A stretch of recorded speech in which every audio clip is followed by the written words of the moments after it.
For years, mechanical flashers have dotted the landscape.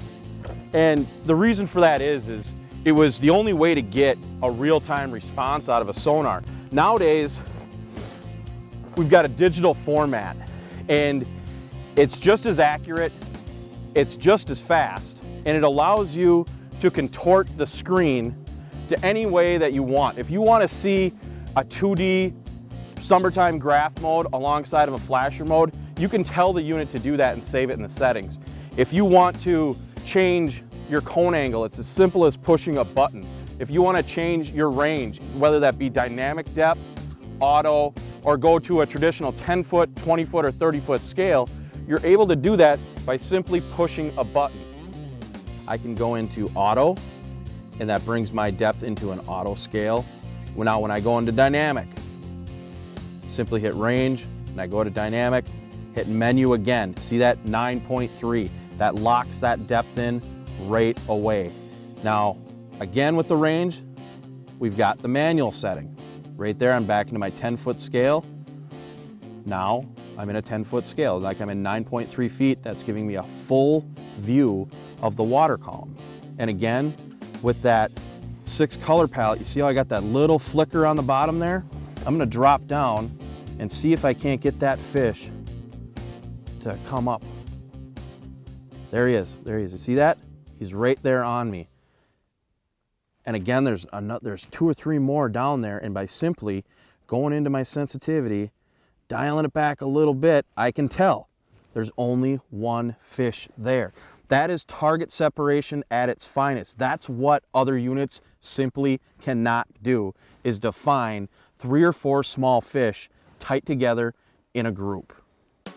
The new digital units are made to push buttons. You're not gonna hurt them. Your menu button is also your enter button. For instance, sensitivity. I'm just dialing it up there. I'm in a 6 color palette. I brought it up a little bit more vivid. Boom, I hit menu again. It brought that display off the screen. So your menu is your enter button. Same with range. I'm in a 60-foot scale now. I can go to dynamic depth simply by pushing that there, and again, menu, and I'm right back. Your menu is your menu and your enter button. So dual beam transducers, all of the digital series come with them. And the reason why is no fishing situation is the same. When I'm out pounding holes in 30 feet of water looking for perch, I want my eyes wide open. I want that 20-degree beam. I want to be able to see those fish from as far away as possible.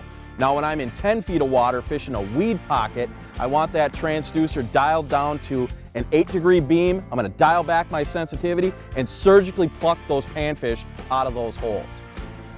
Strength of signal is represented by color. How it's determined is how close the object is from the transducer, or how far it is away, or how large it is.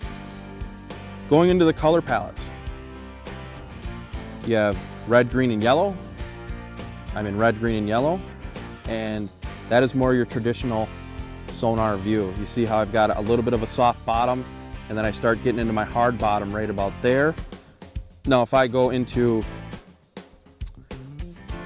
my reverse color palette, that's the same there. I still have a little bit of a soft bottom, and that reads it a little bit more traditional. Now when you go into your 6 color palette, you see how defined that got right there. I can see the blues and greens on my lure. A blue on a 6 color palette is an extremely weak signal. That is going to be your Eurolarva hanging underneath your spoon. That's going to be your minnow head. You know, your orange and your yellow is going to be maybe a little bit stronger of a signal. That thin layer of maybe rock or whatever, gravel on top of a bottom, it's going to give you that depth perception in a color palette that a lot of the advanced users crave in a sonar. Now you go into your grayscale, which is a traditional grayscale. It's been used for 30 or 40 years, and you bump up my sensitivity a little bit. That's going to be for your guy that maybe is a little bit colorblind or prefers to see a grayscale type of unit. Now in grayscale, it's sometimes overlooked. It gives you a lot of detail. Back in the days of of paper graphs. That was the best thing out of its era, and why was because of just the fine detail in that return. Target adjust is a feature I use all the time. Now watch, ooh, I even got a fish down there right now.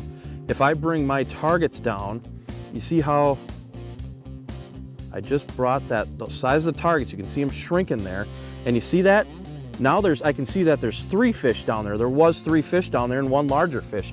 That is the key to target adjust. Never before have you been able to do that. See that? Here's my lure, and there's my fish right there. Now I go into target adjust, and I'm gonna creep that up just a little bit. You see how that got a little bit more vivid? Let's see if I can bring that fish back so you can, there he is. See how big that target got? He turned a little bit more red with that target adjust. And here on my 2D, I can see him as well.